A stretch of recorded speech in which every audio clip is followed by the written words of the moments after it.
Gym बिस्मिल्लाहिर्रहमानिर्रहीम वइज़ नज्जयनाकुम मिन आलि फ़िरऔन यसूमूनकुम सूअल अज़ाब युज़ब्बिहून अबनाअकुम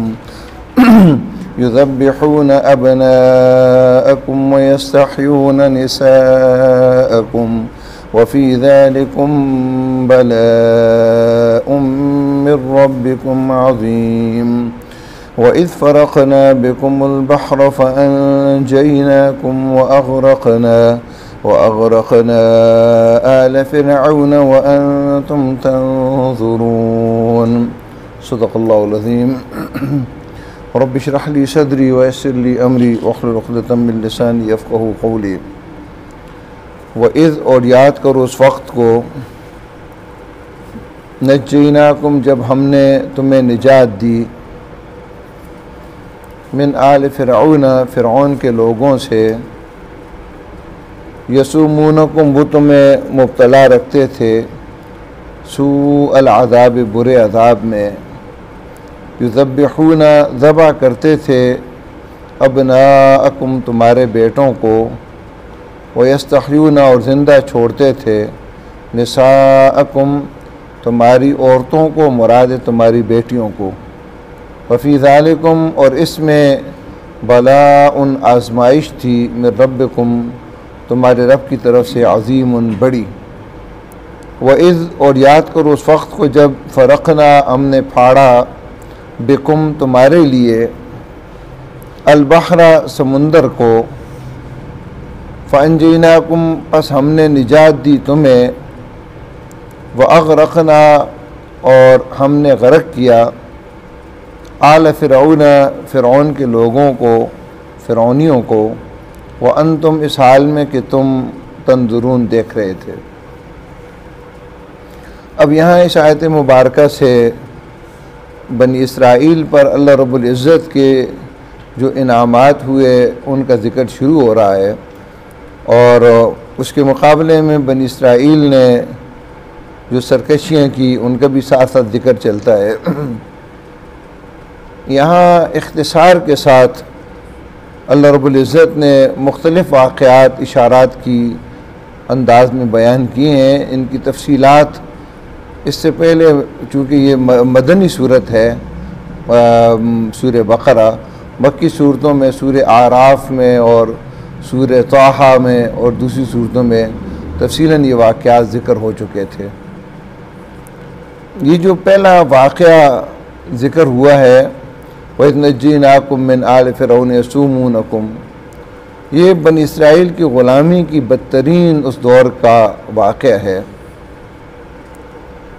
आप जानते हैं कि बनी इसराइल यानी हज़रत याक़ूब अलैहिस्सलाम की औलाद, इनका आबाई वतन मिस्र नहीं था। यूसुफ़ अलैहिस्सलाम जब भाइयों ने उनको कुएं में फेंका और फिर मिस्र जाने वाले एक काफ़िले ने कुएं से निकाल कर मिस्र में इनको बेच दिया।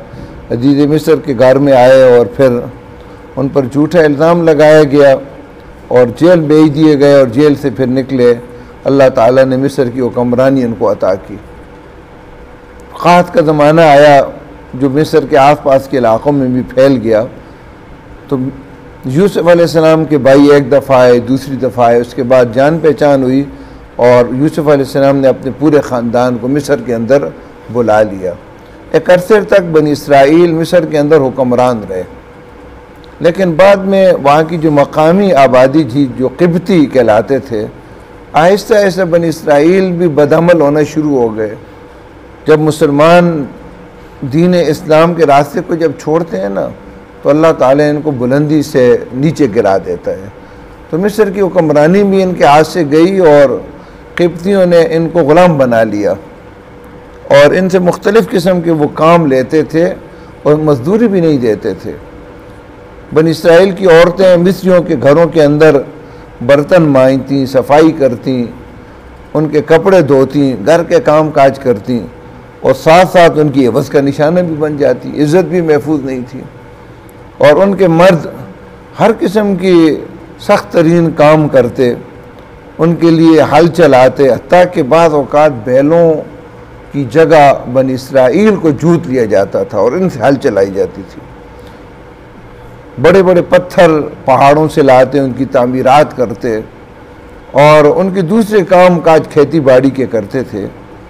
इंतहाई जुल्म और सितम की ज़िंदगी गुजार रहे थे, जिसको कुरान ने कहा यसुमूनकुम सू अल अज़ाब, ये फ़िरौनी तुम्हें मुब्तला करते थे बुरे अजाब में। इंतहाई सख्त तरीन ज़िंदगी थी, एक तरफ ज़िल्लत और रसवाई थी और दूसरी तरफ सख्त तरीन काम थे। अल्लाह ताला ने बनी इसराइल पर मेहरबानी की और मूसा अलैहिस्सलाम को मबूस किया और मूसा अलैहिस्सलाम ने फ़िरौन को अल्लाह की तौहीद की दावत भी दी, लेकिन जब वो न माने तो ये मुतालबा किया कि बनी इसराइल को तुम आज़ाद कर दो ताकि मैंने ले जाकर इनका जो आबाई वतन है शाम, वहाँ फ़लस्तीन, वहाँ इनको मैं आबाद कर लूँ। लेकिन फ़िरौन इस पर भी तैयार नहीं थे, क्योंकि सारे काम काज इनसे लेते थे और बग़ैर पैसों के लेते थे।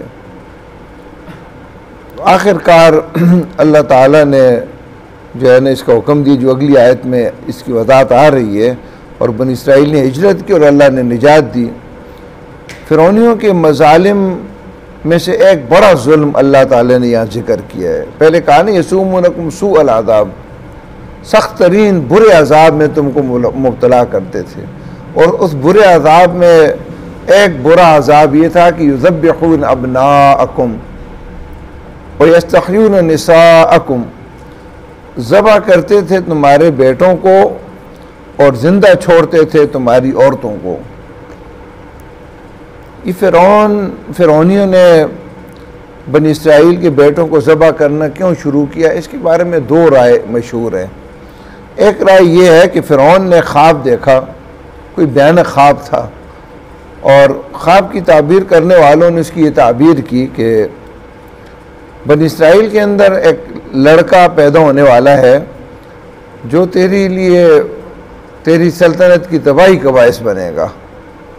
तो फ़िरौन ने ये फ़ैसला किया अपनी मुशावरत से कि क्यों न बनी इसराइल के जो बच्चा पैदा हो, बेटा पैदा हो, उसको ज़बह करना शुरू कर दें, तो दुनिया में आएगा ही नहीं, तो मेरी सल्तनत को नुकसान नहीं होगा। लेकिन ये जो तफसील है ये किसी कुरानी आयत में ज़िक्र नहीं है और न नबी अकरम सल्लल्लाहु अलैहि वसल्लम की अहादीस में है। इसराइलियात यानी बनी इसराइल की जो किताबें हैं उनमें ये बात लिखी हुई है। तो बहुत सारे वाक़यात ऐसे हैं जो कुरान ने मुबहम बयान किए, मुमकिन है ये मामला हो, लेकिन बाद मुफस्सिरीन की दूसरी राय है और वो ये है कि ये बच्चों को, बेटों को ज़बह करने का जो मामला है ये एक सियासी मामला था कि मिस्र के आस पास ऐसे कबाइल आबाद थे जो आए दिन मिस्र पर शोरश करते और हुकूमत के निज़ाम में खलल डालते थे। जिस तरह आज की दुनिया में मुसलमानों की तादाद बढ़ रही है, इसी तरह बनी इसराइल की तादाद भी बहुत ज़्यादा तेज़ी के साथ बढ़ रही थी। इस पर फ़िरौन और उसके जो वज़रा थे उनको तशवीफ़ लायक हुई कि अगर ये तादाद इसी तरह बढ़ती गई, अगरचे ग़ुलाम है लेकिन कोई बैरूनी हमला आवर आया या ये उसके साथ मिल गए, तो बहरहाल मिस्र के लिए एक बड़ी मुसीबत जो है ना ये डाल सकते हैं। इस वजह से उन्होंने कहा कि इनकी नस्ल को ख़त्म किया जाए। नस्ल को ख़त्म करने का तरीक़ा ये था कि बेटों को ज़बह कर दिया जाए और बेटियों को छोड़ दिया जाए। ये एक सख्त तरीन सज़ा थी और किसी कौम की इससे बड़ी सज़ा नहीं हो सकती कि उनकी नस्ल को ख़त्म किया जाए और उनकी गैरत का जनाजा भी निकाल दिया जाए। बेटियों को इसलिए ज़बह नहीं करते थे कि उनको काम काज की भी ज़रूरत थी और दूसरा उनसे अपनी ख्वाहिशात भी पूरी करते थे, इसलिए उनको ज़िंदा छोड़ते। और किसी कौम की अगर बेटियां ज़िंदा भी रहें और मर्द ख़त्म हो जाएं, वो कौम दूसरी कौम के अंदर ख़ुद ही तहलील हो जाती है, उसकी अपना इनफरादी वजूद ख़ुद ख़त्म हो जाता है। ये उन्होंने मनसूबा बनाया। और दूसरे मकाम पर अल्लाह ताला की ये सूरह क़सस के अंदर एक इशारा भी इस दूसरी राय की तरफ मिलता है। उसमें ये कुरान ने कहा कि इन्न फ़िरऔन अला फ़िल अर्ज़, बेशक फ़िरऔन ज़मीन में यानी मिस्र में सरकश बना हुआ था वजअल अहला शियअन यस्तज़िफ़ु ताइफ़तम मिनहुम, और उसने मिस्र के रहने वालों को ग्रोह में तकसीम किया और एक ग्रोह को, इनमें से एक ग्रोह को यानी बनी इसराइल को कमज़ोर करता था। युज़ब्बिहु अब्नाअहुम व यस्तहयी निसाअहुम, उनके बेटों को ज़बह करता था और उनकी औरतों को ज़िंदा छोड़ता था, इस ज़रिए से उनको कमज़ोर कर रहा था। कुरान में इस आयत में भी इस बात की तरफ इशारा है, और ये दूसरी राय ही ज़्यादा बेहतर मालूम होती है कि फ़िरौन का जो फ़ैसला बेटों को ज़बह करने का था वो एक सियासी फ़ैसला था। मुमकिन इस दौर में ख्वाब भी उसने देख ली और उसकी वजह से अपने इरादे को उसकी तक़वियत मिल गई, हो सकता है। लेकिन बहरहाल ख्वाब वाला जो वाक़या आम तौर पर मशहूर है वो कुरान और हदीस का नहीं, इसराइलियात का ये वाक़या है, और कुरान ने इसके बारे में कोई वज़ाहत नहीं की। यहाँ दो अल्फाज बड़े काबिल तवज्जो हैं। फरमाया युज़ब्बिहून अब्नाअकुम, तुम्हारे बेटों को ज़बह करता था और ज़िंदा छोड़ता था। निसाअकुम, तुम्हारी मुराद बेटियाँ हैं, मतलब किसी औरत का अगर बेटा पैदा होता था उसको ज़बह कर देते थे, और अगर बेटी पैदा होती थी तो उसको ज़िंदा छोड़ देते। मतलब ये है, मतलब ये नहीं है कि जो बड़े थे, देखिए जो पहले के ज़िंदा थे ना उनको उससे नहीं छेड़ा, इस तरह एक बड़ा फितना पैदा हो सकता है। अगर ये कहता ना कि जो ज़िंदा हैं इनको कत्ल कर दिया जाए तो ये तो मुल्क के अंदर एक फितना पैदा होने का ख़तरा था। तो उसने ये प्रोग्राम बनाया कि चलें जो बड़े कितना अर्सा ज़िंदा रहेंगे, ऐसे ऐसे मर जाएंगे, जो नीचे नस्ल आ रही है इसको ख़त्म कर दिया जाए, ख़ुद ब खुद ये कौम जो है ना ये ख़त्म हो जाएगी, यानी इनकी जो ताकत है ये कुचली जाएगी, क्योंकि औरतों के ज़रिए से तो किसी कौम की ताकत नहीं होती। लेकिन कुरान ने बेटों के लिए तो अब्नाअकुम का लफ्ज़ इस्तेमाल किया। अब्ना इब्न की जमा है, बेटों को कहते हैं। निसाउन इमरातुन की जमा है, और इमरातुन जिसकी जमा निसा है बालिग औरत को कहते हैं। अगर छोटी जो बच्ची है उसको बनात कहते हैं, छोटी बच्चियाँ। तो कुरान का मकसद भी है वयस्तहय्यून बनातकुम, तुम्हारी बेटियों को ज़िंदा छोड़ता था। लेकिन कुरान ने बेटी की जगह निसा का लफ्ज़ क्यों इस्तेमाल किया? इसमें दरअसल अल्लाह रब्बुल इज़्ज़त ने बनी इसराइल की जज्बात को छेड़ा है। बेटों का जिक्र करके औलाद की मोहब्बत के जज्बात को छेड़ा है, क्योंकि किसी बच्चे का कत्ल जो है ना ये दुनिया के अंदर सबसे बड़ी सफाकी तस्वुर किया जाता है। कोई बड़ा आदमी कत्ल हो तो लोगों की जज्बात को इतनी ठेस नहीं पहुँचती, लेकिन कोई छोटा बच्चा कत्ल कर दिया जाए ना तो सख्त तरीन दिल भी वो भी जो है ना इससे उनके एहसासात भी ज़ख्मी होते हैं, और उसके लिए जो है ना एक मोहब्बत के जज्बात पैदा होते हैं। तो ये उनको एहसास दिलाया कि तुम्हारे छोटे छोटे बच्चों को वो ज़बह करता था। और अगर ये कुरान कहता ना बेटियों को ज़बह नहीं करता था तो ये तो फ़िरौन की एक अच्छी सिफत सामने आ जाती कि चले बेटे नहीं कहते तो कम से कम बेटियां तो छोड़ देता था ना। लेकिन उसके लिए निसाअकुम का लफ्ज़ इस्तेमाल करके गैरत के जज्बात को उभारा गया कि जो बेटियों को ज़िंदा छोड़ता था ना वो तरस खा कर नहीं छोड़ता था, वो इसलिए छोड़ता था ताकि ये बेटियां कल औरतें बने, उनके घरों के अंदर काम काज करें और उनकी शाहवत का जो है ना निशाना बने। तो गोया उनकी गैरत को उभारा गया। तो उनकी बेटियों को ज़िंदा छोड़ना खुद एक बहुत बड़ा अज़ाब था उनके लिए। कुफ़ार मक्का जो गुमराह थे, सफाक थे, नबी सल्लल्लाहु अलैहि वसल्लम से पहले जो जाहिलियत का ज़माना है ना, तो वो अपनी बेटियों को ज़िंदा दरगोर करते थे। उसकी एक बड़ी वजह उनकी गैरत थी। लड़ाई का ज़माना था और वो सोचते थे कि लड़के तो मिलकर लड़ाई करेंगे या मारे जाएंगे, लेकिन बेटियों को दुश्मन ले जाएंगे, और ये वो बर्दाश्त नहीं कर सकते थे कि हमारी औरतों को दुश्मन ले जाएं। इस वजह से और भी वजूहात बाद में जो है ना तारीख़ ने बयान की हैं, लेकिन एक वजह उनकी गैरत भी थी। तो यहाँ बेटियों को ज़िंदा छोड़ने की बजाय निसाअकुम का लफ्ज़ इस्तेमाल किया ताकि ये ख़ुद एक अज़ाब की तरफ इशारा हो जाए कि तुम्हारी बेटों को ज़बह करने एक और तरह का अज़ाब था उनका, और तुम्हारी बेटियों को ज़िंदा छोड़कर जब वो औरतें बन जाएं तो वो एक और तरह का अज़ाब था। ये भी कोई बनी इसराइल के लिए बेहतरी नहीं थी। वफ़ी ज़ालिकुम बलाउम मिन रब्बिकुम अज़ीम, और इसमें आजमाइश थी तुम्हारे रब की तरफ से, बहुत बड़ी आजमाइश थी। यानी फ़िरौनियों का तुम्हें इस अज़ाब में मुब्तला करना ये भी एक आजमाइश थी। बला उन सज़ा के लिए भी, तकलीफ़ के लिए भी आता है और नेमत के लिए भी आता है। तो इसमें दोनों तरफ इशारा है कि फ़िरौनी जब तुम्हें सख्त तरीन अजाब में मुब्तला रखते थे और उसमें से एक बड़ा अजाब उनका सज़ा ये थी कि तुम्हारे बच्चों को ज़बह करते थे, और एक बहुत बड़ा अजाब ये था कि तुम्हारी बेटियों को ज़िंदा छोड़कर उनको मज़ीद तुम्हें अजाब में मुब्तला रखते थे। तो ये एक बहुत बड़ी आजमाइश थी। तकलीफ़ में आजमाइश ही होती है कि एक आदमी साबित कदम रहता है या नहीं। और फिर जब अल्लाह ताला ने तुमको इस अजाब से निजात दिला दी, तो ये भी एक बहुत बड़ी आजमाइश थी कि तुम इसके बदले में शुक्रगुजार बंदे बनते हो या नौशुक्री करते हो। क्योंकि आयत में निजात का भी जिक्र है, अजाब का भी जिक्र है। और इस फ़रक़ना बिकुमुल बहर फ़अनजयनाकुम वअग़रक़ना आल फ़िरऔन वअंतुम तंज़ुरून, इस आयत में पहली आयत की तफसीर है।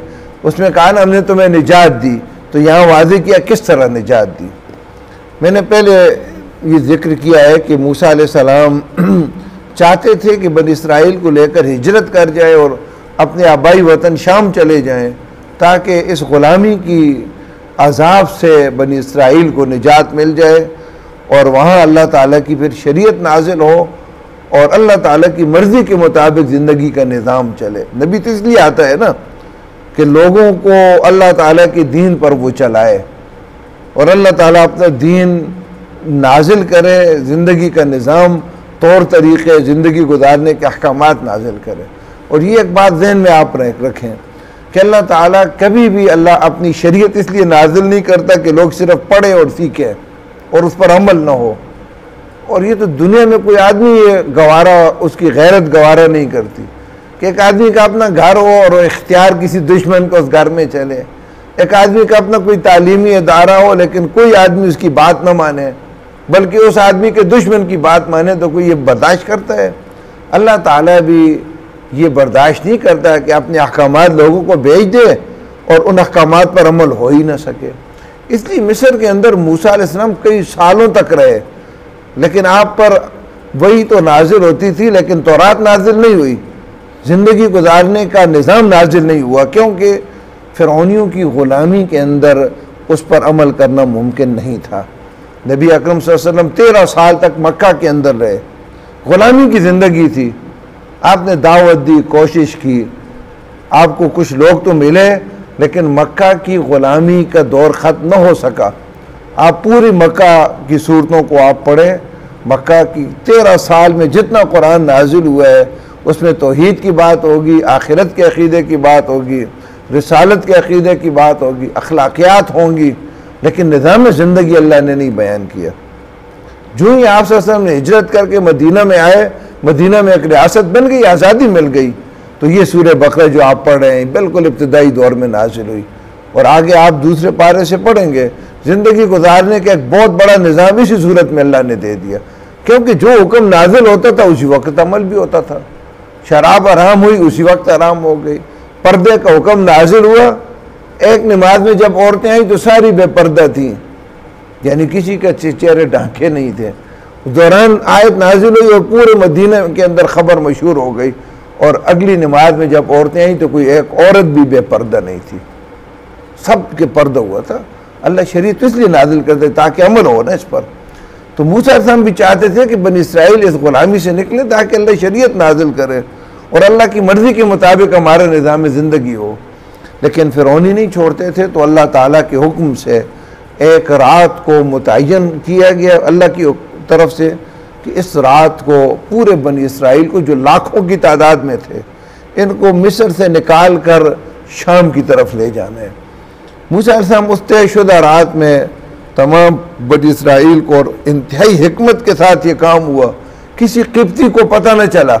लाखों की तादाद में लोग हिजरत के लिए निकल रहे हैं, आधी रात को किसी को पता न चला।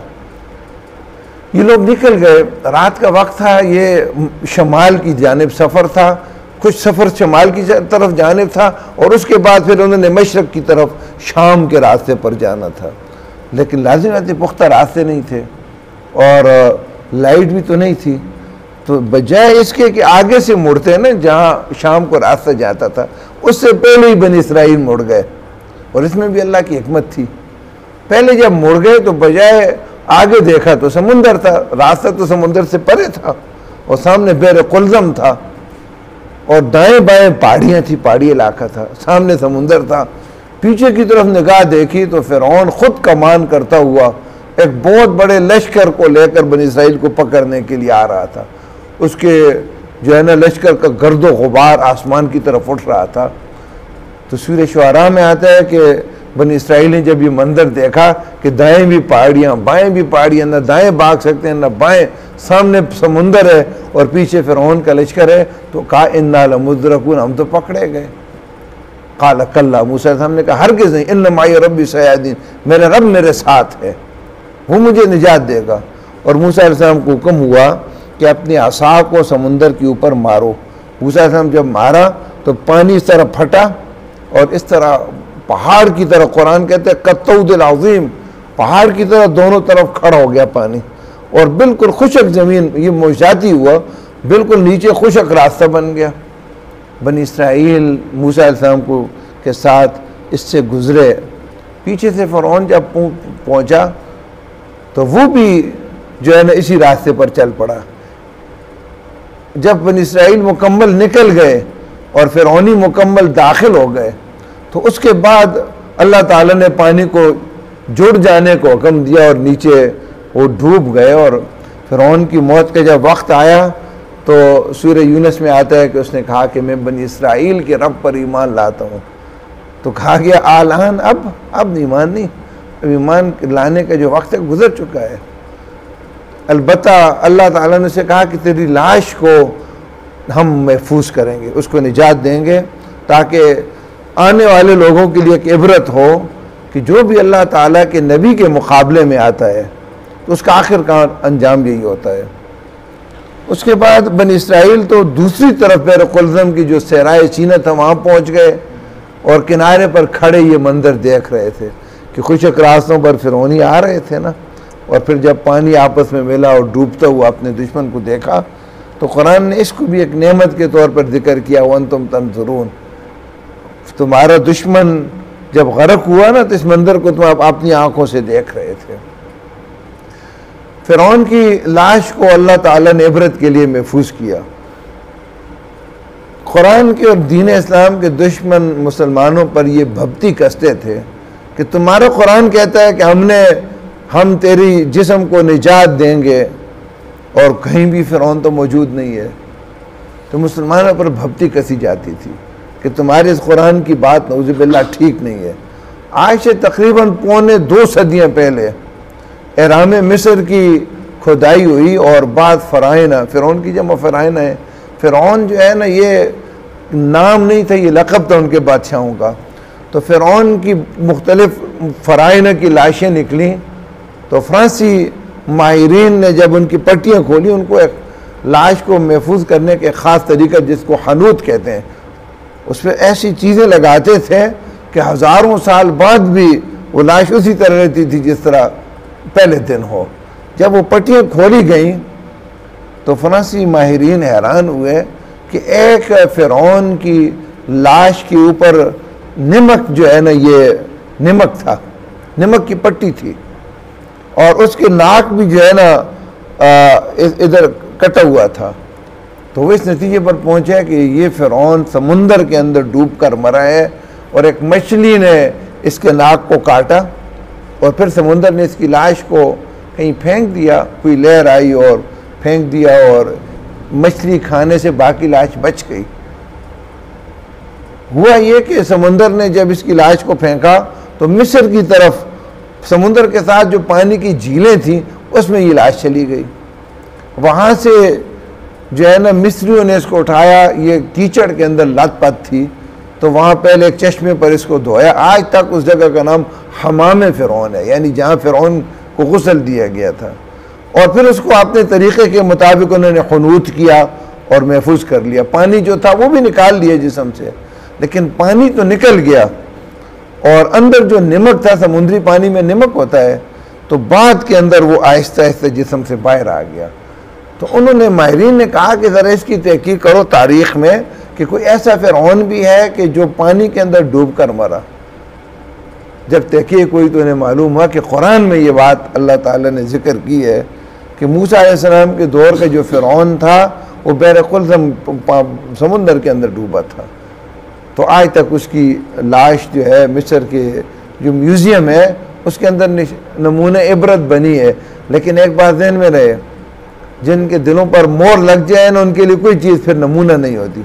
उसी मिस्र के अंदर वही बनी इसराइल के जुल्म सितम और उसी फ़िरौन की जो है ना जुल्म सितम और उनकी बनी इसराइल की मजलूमी की दास्तान आज भी दोहराई जा रही है। आज भी डिक्टेटरशिप जो मिस्र की है और मिस्र की अख़वानुल मुस्लिमून जो हकीकी अहले ईमान है और अल्लाह रब्बुल इज़्ज़त की दीन के गलबे के लिए काम कर रहे हैं, शुरू से आजमाइशों के अंदर हैं। अल्लाह ताला ने उनको हुकूमत दी, सदर मुर्सी सदर बने, लेकिन उनका जो अंजाम हुआ वो भी आपके सामने है। कमरे अदालत के अंदर जो है ना उसकी शहादत वाक़ई हुई है। और वो बदबख्त उनके हुक्मरान इस बात पर फ़ख्र करते हैं कि हम फ़राइनों की औलाद हैं, हम फ़िरौनों की औलाद हैं, बजाय इसके कि फ़िरौन को देख कर इबरत पकड़ते कि फ़िरौन जो होता है उसका अंजाम तो ये होता है। लोग बड़े बड़े ज़ालिम आते हैं, नसिया मनसिया हो जाते हैं। ये ऐसा ज़ालिम है कि आज भी इसकी लाश को अल्लाह ने महफूज किया है और लोगों के लिए नमूने इबरत बनाया गया है। जदीद तहकीक के मुताबिक ये बात साबित होती है कि मूसा अलैहिस्सलाम जिस फ़िरौन के घर में रहे उसका नाम रामसीस था और जो फ़िरौन डूबा उसका रामसीस का बेटा मिनफताह था। ये वो फ़िरौन नहीं था जो शुरू में था, लेकिन चूँकि सारे बादशाहों को फ़िरौन ही कहा जाता है तो कुरान ने फ़िरौन का नाम इस्तेमाल किया, चाहे वो पहला रामसीस था दूसरा मिनफताह, दोनों फ़िरौन थे, या चाहे वही था जो मूसा अलैहिस्सलाम जिसके घर में पले बढ़े और फिर डूबे भी वही जिसके सामने मूसा अलैहिस्सलाम ने दावत रखी। ये तो एक तारीख़ की बातें हैं, लेकिन जो भी हो कुरान के अल्फाज फ़िरौन के हैं और फ़िरौन में जो है ना दोनों अल्फाज जो है ना दोनों मफ़हूम शामिल हैं। आल फ़िरौन की आल औलाद को भी आल जो है ना और अहाल ये दोनों तकरीबन हम माना अल्फाज हैं, लेकिन इसमें एक फ़र्क है अहाल और आल में। अहाल औलाद के लिए इस्तेमाल होता है और आल औलाद के लिए भी इस्तेमाल होता है और पैरोकारों के लिए भी इस्तेमाल होता है और मुआविन लोग जो होते हैं उनके लिए भी इस्तेमाल होता है। इसलिए आल फ़िरौन से ये गलतफ़हमी नहीं होनी चाहिए कि फ़िरौन का ख़ानदान सिर्फ डूबा।